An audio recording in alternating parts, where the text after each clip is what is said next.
జై శ్రీరామ్. రామనామ ప్రభావాన్ని, రామాయణ వైభవాన్ని గురించి క్లుప్తంగానైనా వివరించండి. వీటిని గురించి పరమేశ్వరుడు పార్వతీతో చెప్తే ఆమె ఎంతో సంతోషించింది.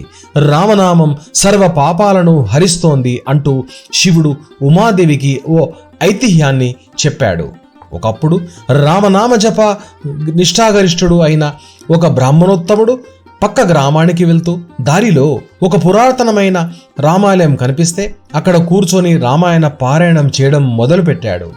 భక్తులు తులాభారం తూగిన ధనాన్ని సంగ్రహించి దానిని అనుభవించడం చేత కొందరు అవినీతిపరులు బ్రహ్మ రాక్షసులై అక్కడ వటవృక్షంపై కూర్చొని ఉన్నారు. వారు విప్రుడి రామాయణం పారాయణం విన్నారు. వారు పాప విముక్తులై రాక్షస రూపాలను విడిచి దివ్య రూపాలు ధరించి ఆ బ్రాహ్మణునికి నమస్కరించి స్వర్గలోకానికి వెళ్ళారట. దేవి, ఇంకా విను.